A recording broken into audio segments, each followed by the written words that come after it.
بسم اللہ الرحمن الرحیم۔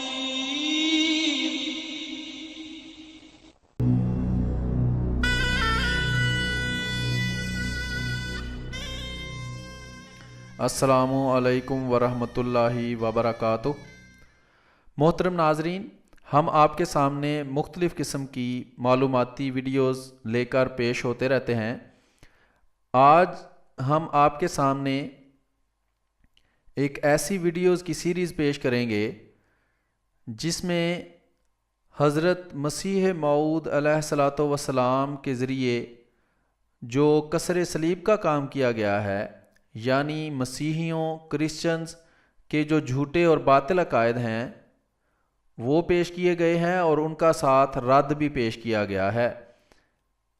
اور اس سے یہ بھی ثابت ہوتا ہے کہ حضرت محمد مصطفیٰ صلی اللہ علیہ وآلہ وسلم نے جو پیشگوئی فرمائی تھی کہ آنے والا مسیح اور مہدی کاسر صلیب ہوگا، جس کا یہ مطلب نہیں تھا کہ وہ عیسائیوں کے گرجوں میں اور گھروں میں جا کر صلیبیں توڑتا پھرے گا، بلکہ اس کا یہی مطلب تھا کہ وہ اپنے دلائل کے ذریعے عیسائیوں کے باطل عقائد کا جھوٹ لوگوں پر واضح کرے گا، تاکہ خود مسیحی عیسائی کرسچنز اپنے غلط عقائد پر اطلاع پا کر ان کو چھوڑ کر حقیقی دین یعنی اسلام کی طرف آئیں، اور مسلمان اور دوسرے جو مذاہب کے لوگ ہیں وہ بھی ان عیسائیوں کے باطل اور جھوٹے عقائد سے بچ کر ان سے دور رہیں۔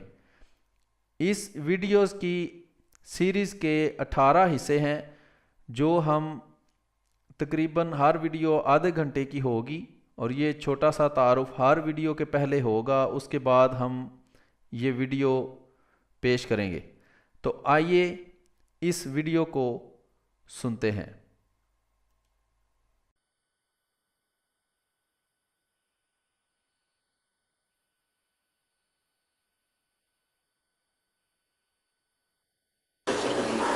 اعوذ باللہ من الشیطان الرجیم، بسم اللہ الرحمن الرحیم۔ ناظرین کرام، حضرت مسیح ناصری علیہ السلام کا اصل پیغام، اس موضوع پر پروگرام لے کر ہم آپ کی خدمت میں حاضر ہیں۔ اس سلسلے کا آج 17واں پروگرام ہے۔ ناظرین، اس پروگرام میں ہم مسیحی عقائد پر بحث کرتے ہیں اور یہ ثابت کرتے ہیں کہ آج دنیائے مسیحیت جن عقائد کو اپنائے ہوئے ہے، حضرت مسیح ناصری علیہ السلام کا ان سے تعلق نہیں تھا۔ حضرت مسیح ناصری علیہ السلام کا اصل پیغام توحید پر مشتمل تھا۔ خدا تعالیٰ کے پاک نبی تھے، آپ نے یہ تعلیمات دنیا کے سامنے رکھیں، آنے والے عظیم الشان نبی کے بارے میں پیشگوئیاں بیان کیں، لیکن آج عیسائی دنیا ان عقائد کی بجائے تثلیث، کفارہ اور دوسرے عقائد پر ایمان رکھتی ہے۔ ان پر ہم سیر حاصل گفتگو گزشتہ پروگراموں میں کر چکے ہیں۔ اب جو موضوع گفتگو گزشتہ 2 پروگراموں سے چل رہا ہے وہ یہ ہے کہ کیا نیا عہد نامہ الہامی حیثیت رکھتا ہے؟ جو مقام آج عیسائی نئے عہد نامے کو دیتے ہیں، کیا اس وقت جو موجودہ نیا عہد نامہ ہے اس کی کتابیں اس کی متحمل ہو سکتی ہیں؟ اور وہ تضادات اور اختلافات جو نئے عہد نامے پر پائے جاتے ہیں ان کا پھر کیا کیا جائے؟ کیا ان کی موجودگی میں کسی ایسی کتاب کو خدا کی طرف سے نازل ہونے والی کتاب یا الہامی کتاب قرار دیا جا سکتا ہے؟ گزشتہ پروگراموں سے بات چل رہی تھی، تو محترم میر صاحب سے آج ہم ایک دفعہ پھر اسی موضوع پہ سوال کریں گے کہ مزید کچھ ایسے اختلافات جو لا ینحل ہیں، جن کا کوئی اور دوسری صورت تطابق کی نکلتی نہیں ہے، ان کی موجودگی میں پھر کیا نئے عہد نامے کے متعلق ہم کہیں اور اس کی حیثیت کیا واضح ہوتی ہے؟ محترم میر صاحب۔ بسم اللہ الرحمن الرحیم۔ قرآن شریف بڑی لطیف کتاب ہے، اور بعض دفعہ کھل کر اور بعض دفعہ اشاروں میں بات کرتا ہے۔ ایک جگہ فرماتا ہے لو کانا من عند غیر اللہ لوجدوا فیہ اختلافا کثیرا۔ اپنے بارے میں کہتا ہے قرآن شریف کہ اگر قرآن شریف غیر اللہ کی کتاب ہوتی، اللہ کے سوائے کسی اور کی طرف سے آئی ہوتی، تو اس میں بہت اختلاف ہوتا۔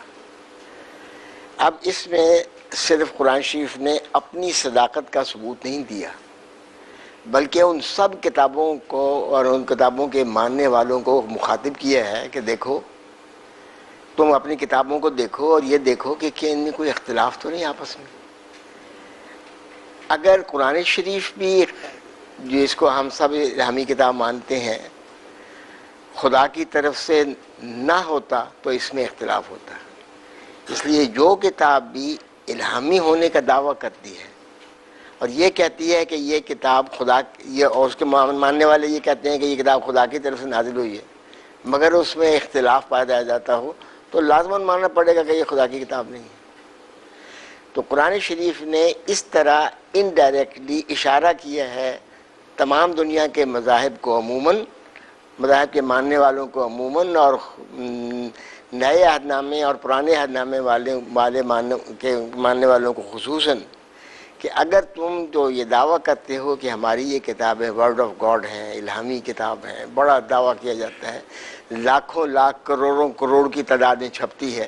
میں ایک دفعہ ایک فلاڈیلفیا کے ایک پریس میں گیا، قرآن شریف ہم نے چھپوانا تھا، تو وہاں ہال تھے، جامعہ جتنے ہال بڑے ہوں گے، اور اس ہال میں لاکھوں لاکھ بائبل چھپی پڑی ہوئی تھی۔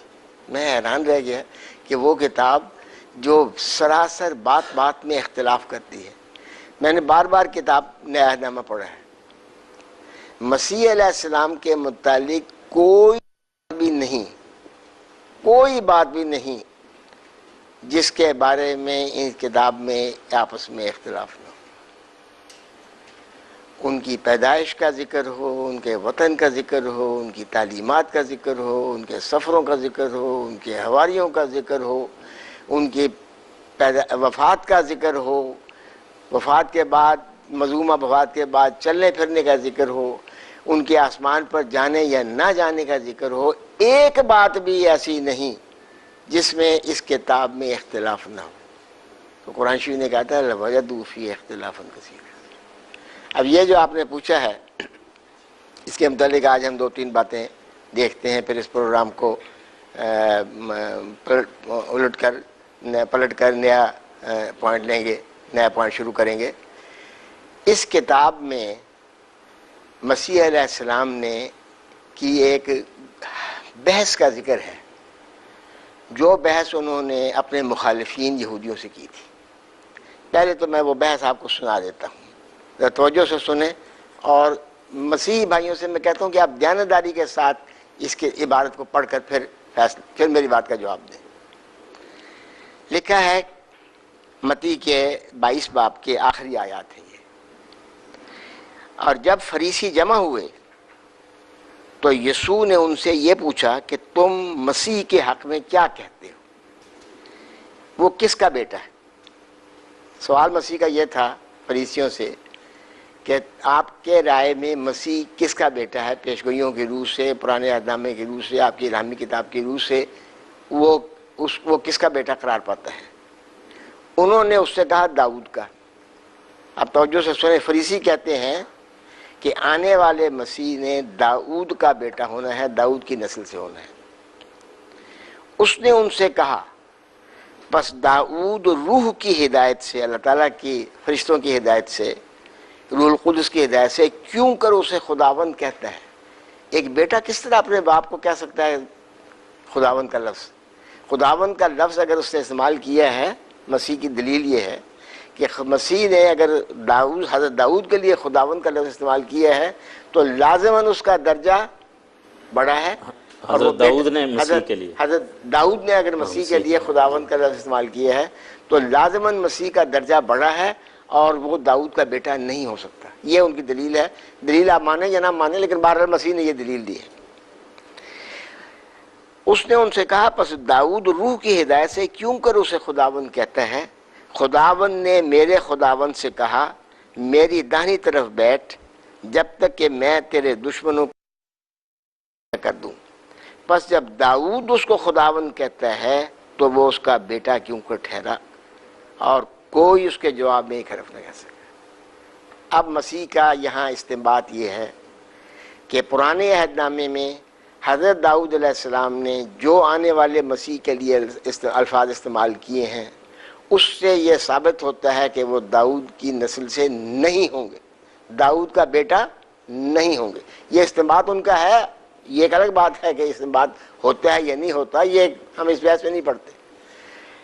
پر نیا عہد نامہ صاف واضح معین الفاظ میں یہ کہہ رہا ہے کہ مسیح نے، حضرت مسیح علیہ السلام نے آنے والے مسیح کے متعلق فریسیوں کو، یہودیوں کو صاف کہہ دیا کہ تمہاری کتاب کی روح سے نیا آنے والا مسیح داؤد کا بیٹا نہیں ہو سکتا۔ اب اس بات کو اچھی طرح یاد رکھیں۔ اب ہم واپس چلتے ہیں متی کے پہلے باب میں۔ متی کے پہلے باب میں ایک پورا نسب نامہ دیا گیا ہے۔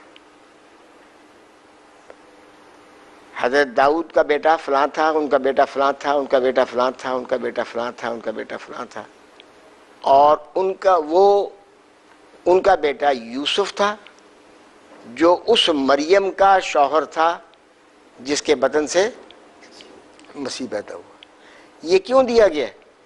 اس لیے کہ یہودیوں میں بڑے وثوق سے، جیسا کہ یہاں بھی پتہ لگتا ہے، بڑے زور سے یہ خیال موجود تھا کہ آنے والا مسیح داؤد کی نسل سے ہوگا، داؤد کا بیٹا ہوگا۔ داؤد کو، مسیح کو، یسوع کو ابن داؤد ثابت کرنا ہے۔ یسوع کو ابن داؤد ثابت کرنے کے لیے ان کے پاس کوئی دلیل نہیں ہے، کیونکہ ان کے باپ تو کوئی تھے نہیں، اور مریم داؤد کی نسل سے تھی نہیں، جیسا کہ اشارہ ملتا ہے وہ لاوی خاندان سے تھیں، حضرت داؤد یہودا کے خاندان سے تھے، ان میں حضرت مریم ان کے اولاد سے نہیں تھی۔ ثابت یہ کرنا چاہتا ہے مسیح کا انجیل نویس کہ آنے والا مسیح جس کے متعلق یہ پیشگوئی ہے کہ وہ داؤد کی نسل سے ہوگا، وہ اس طرح داؤد کا بیٹا بنتا ہے کہ اس کا وہ جو فرضی باپ تھا جس سے مریم نے شادی کی تھی وہ داؤد کی نسل سے تھا۔ دلیل غلط ہے یا صحیح ہے، یہ ایک الگ بحث ہے۔ سوال یہ ہے کہ کیا انجیل نویس یہ ثابت نہیں کرنا چاہتا کہ وہ مسیح داؤد کی نسل سے ہیں؟ ظاہر ہے کہ داؤد کی نسل، انہوں نے پہلے انجیل اپنے شروع ہی کی ہے۔ اس کے بالمقابل لوقا کا 3 باب دیکھیں تو انہوں نے بھی یہی ثابت کرنے کی کوشش کی ہے کہ مسیح، آنے والا مسیح جو ہے وہ چونکہ داؤد کی نسل سے ہے، اس لیے یسوع داؤد کی نسل سے ہے۔ پہلی بات تو یہ ہے کہ اب ان دونوں نسب ناموں کو ہم دیکھتے ہیں تو ان میں آپس میں اختلاف ہے، تعداد کا بھی اختلاف ہے، ناموں کا بھی اختلاف ہے، بالکل دو الگ الگ کہانی ہیں، لیکن ایک اختلاف تو بالکل واضح ہے۔ یہودیوں کی تمام فرقے مانتے تھے کہ آنے والا مسیح داؤد کی نسل سے ہوگا، لیکن جس طرح فرقوں میں اختلاف ہوتا ہے، ایک فرقہ یہ کہتا تھا کہ داؤد کی نسل سے تو ہوگا، لیکن ہوگا داؤد کے بیٹے سلیمان کی نسل سے۔ دوسرا فرقہ کہتا تھا کہ ہوگا تو داؤد کی نسل سے، لیکن ہوگا داؤد کے بیٹے ناتن کی نسل سے۔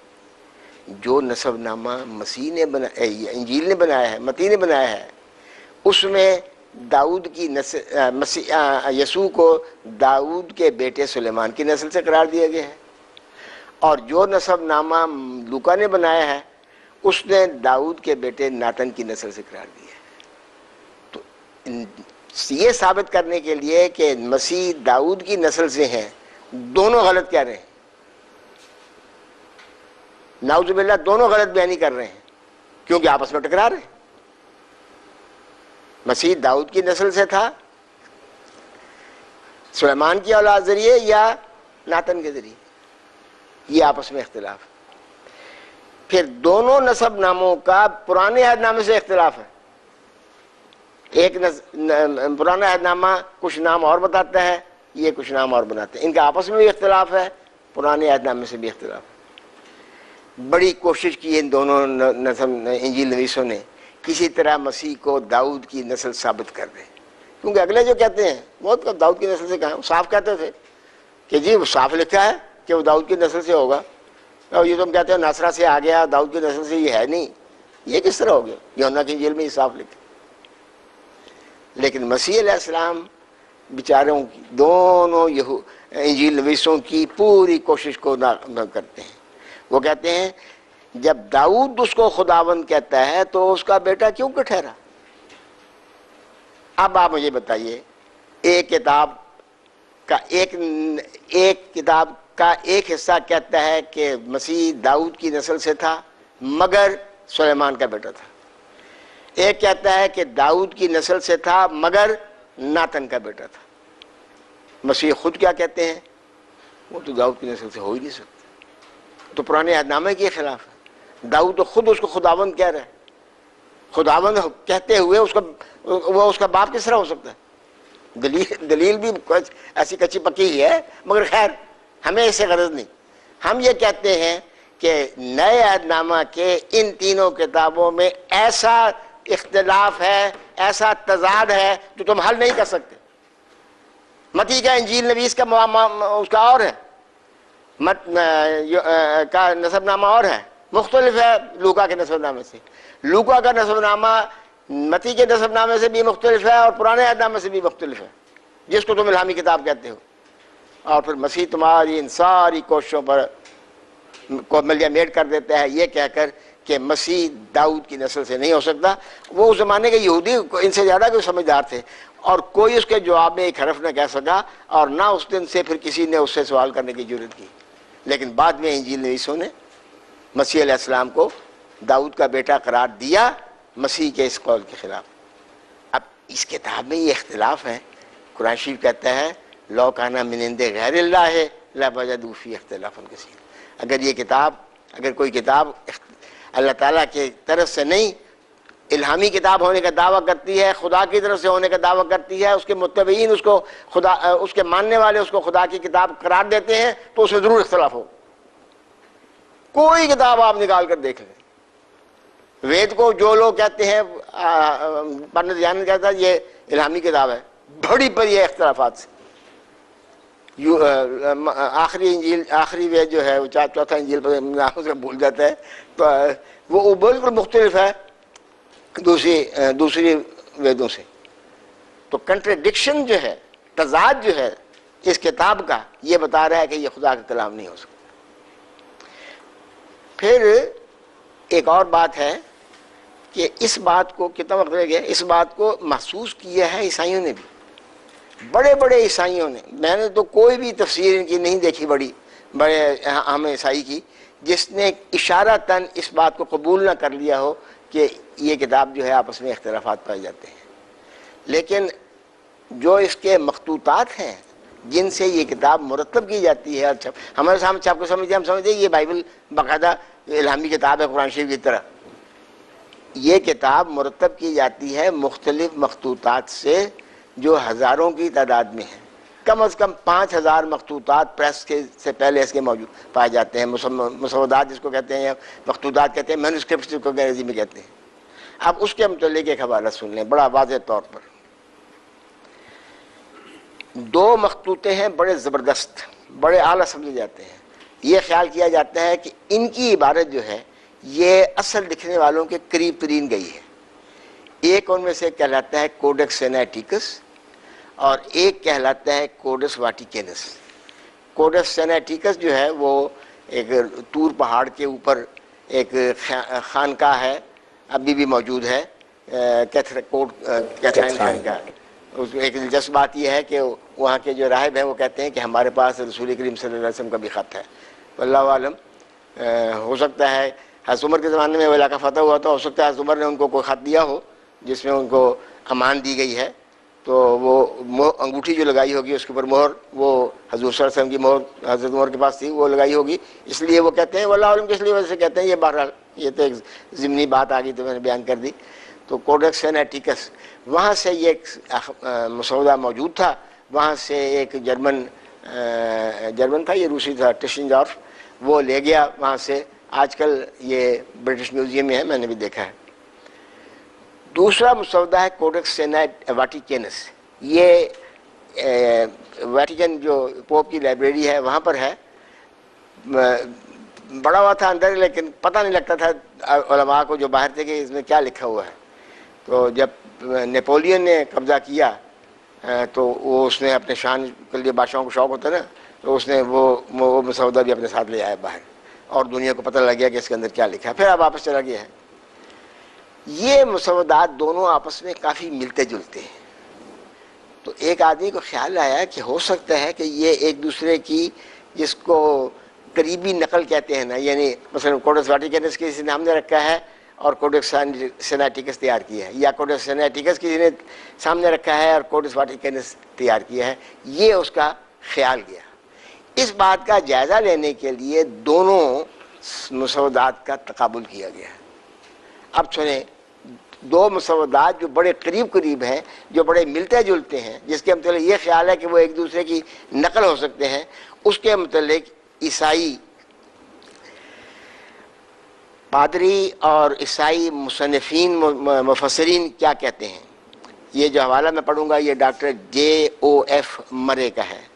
وہ کہتے ہیں The theory of a approximate common origin of the two manuscripts has indeed received its coup de grâce in part of Hoskier's Codex B and its allies, in which he presents no fewer than 3,000 differences.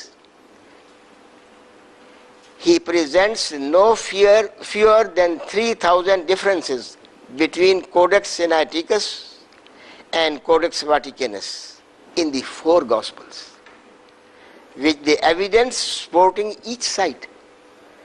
کہتا ہے کہ بعض لوگوں کا یہ خیال ہے کہ کوڈکس سائنائٹیکس اور کوڈکس واٹیکانس ایک ہی مخطوطے کی نقل ہیں، ایک کو سامنے رکھا ہے، اس کے یہ دو نقلیں ہیں، یا ان میں سے ایک کو سامنے رکھ کر دوسرے نقل کی گئی ہے۔